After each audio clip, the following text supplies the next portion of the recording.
ma partie favorite, ma partie bonbon, comme Philippe, je joue des cash games, ça paye le beurre, ça paye le pain, ça paye les choses de tous les jours.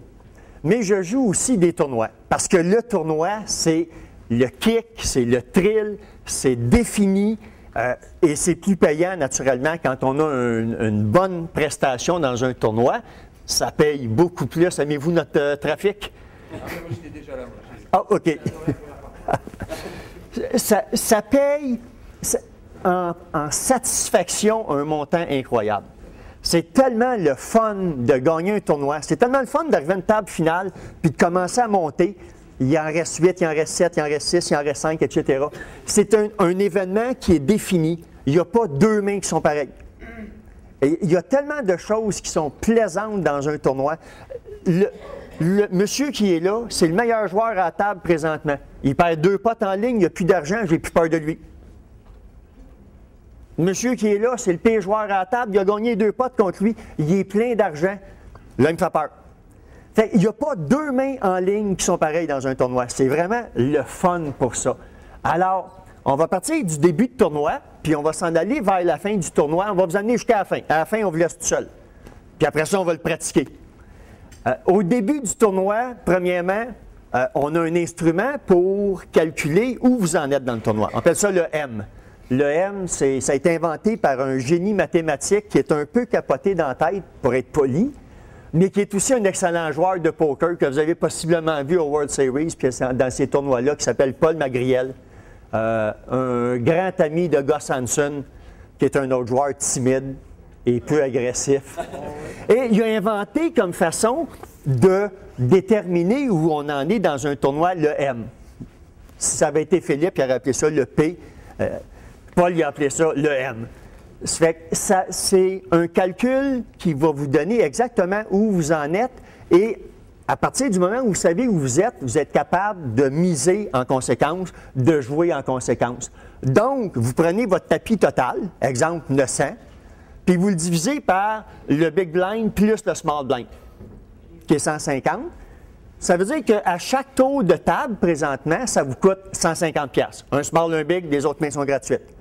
Si vous avez 900 de tapis, vous êtes capable de faire 6 fois le tour de table, s'il n'y a pas d'augmentation des blinds, sans être éliminé du tournoi. Ce que ça veut dire, si on prend un tournoi, puis quand je vous parle de tournoi, on va s'en comprendre, un tournoi freeze-out. Si vous jouez un tournoi rebuy, c'est la même chose après les rebuys. Quand on parle d'un tournoi, c'est quelque chose qui va finir.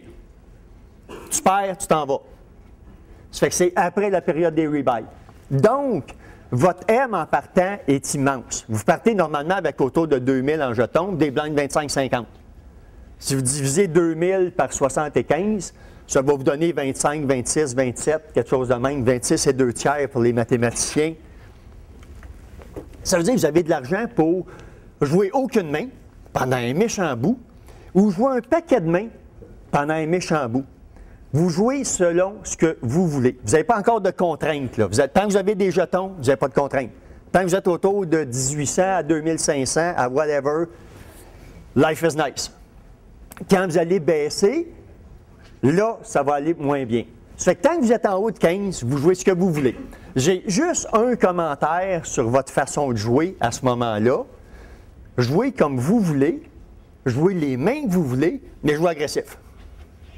Il ne faut pas oublier une chose, le concept numéro 1 des tournois, c'est le début du tournoi. C'est là qu'il y a le plus de mauvais joueurs. Fait que c'est là que vous avez le plus de chances de faire de l'argent contre un mauvais joueur. Par contre, c'est à ce moment-là qu'il y a le plus de bad beat. Vous jouez contre un paquet de joueurs qui ne sont pas nécessairement expérimentés, qui vont faire des erreurs parce qu'ils sont à un niveau un stage d'apprentissage qui est très bas. Puis pour eux autres, ils jouent des 4.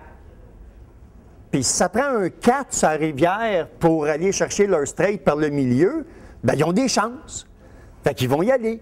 Et des fois, ils vont le frapper, ils vont vous battre. Dans un tournoi de 200 joueurs, il y a 20 joueurs qui sont payés. Que vous finissiez 198e ou 21e, vous faites 0. Fait que ça ne vous donne rien de dire je vais attendre, je vais attendre, je vais attendre, je vais protéger. Non. Un tournoi, c'est une guerre. Un cash game, t'attends. Un tournoi, c'est une guerre. Un tournoi, j'ai pas d'objection, finir 198e. Je vais aller jouer à cash game. Ben oui. Je vais me lever et m'aller jouer à cash game à côté. Puis sur Internet, de toute façon, il y a un autre tournoi, il y en a un autre, il y en a un autre.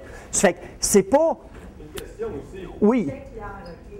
Je vois un tournoi, je débarque. Après le break, je aime parce que j'ai 3. C'est pas mes mêmes marques. Jack 3, c'est Jack 3. On va vous en parler après. Mais finalement, j'ai pas poussé. J'ai attendu d'avoir une main. J'avais un F de 1,5. Finalement, j'ai gagné contre Philippe. C'est beau. C'est avec mon prix-là, je trouve que c'était bon. Oui. Félicitations pour votre performance, mais j'aime mieux mourir puis faire d'autres choses que attendre sur une longue période. OK? Mais je reviens à mon principe, c'est là qu'il y a le plus de mauvais joueurs. Allez chercher de l'argent. Si vous perdez, vous perdez. C'est simple. Vous avez un M de 15, de 20, de 25, jouez. Jouez puis n'ayez pas peur. Si vous êtes entre 10 et 15, puis si vous êtes entre 5 et 10, je les mets passablement ensemble, ces deux-là. Là, moi. Dans mon livre, à moi, c'est passablement la même chose. Si tu es dans ça, il faut que tu commences à jouer de façon différente. 1, tu ne peux plus jouer les mêmes cartes. 2, à chaque fois que tu joues, tu sais que ton M va grandement baisser si tu perds. Ça fait que tu mets ton tournoi en jeu à chaque fois que tu joues une main. As-tu un exemple, Philippe, d'une main qu'on pourrait mettre? Avant que tu mettes juste le dernier point, le niveau 5, le niveau 4, en fait, 5 et moins, c'est un niveau où vous n'avez plus d'armes. C'est un niveau où vous n'avez plus d'outils pour faire peur.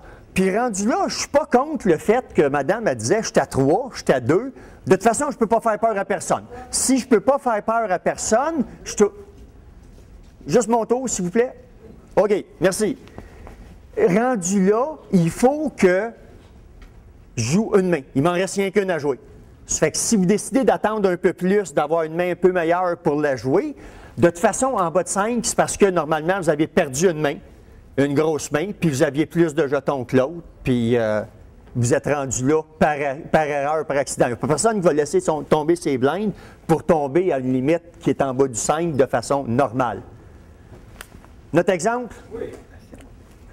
Vous êtes le premier à parler et vous avez une paire de 6.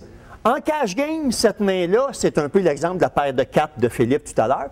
C'est une main où vous allez mettre votre 2 piastres, vous allez aller voir qu'est-ce qui se passe, puis vous allez même caler une relance de temps en temps pour aller chercher un brelan puis aller chercher beaucoup d'argent. En tournoi, rendu entre 5 et 15, on ne parle plus de la même game. Vous ne pouvez pas jouer cette main-là en disant « je vais mettre 200 ». Parce que là, vous allez mettre 200, s'il y a une relance, s'il y a de l'action en arrière, vous êtes pris, puis de toute façon, votre M vient de descendre de 1 juste avec ça. C'est que la paire de 6, elle ne se joue plus de façon spéculative. Le 8-9 de carreau ne se joue plus de façon spéculative. Spéculative, ça veut dire je m'en aller voir. T'sais, je vais juste aller voir un flop, voir qu'est-ce qu'il y en est. Ça ne se fait plus. Rendu là, vous avez 2 choix. Vous jetez vos cartes, parce qu'une paire de 6, ça demeure une paire de 6. Tu ne gagnes pas le prix Nobel du poker qu'une paire de 6. C'est bien rare.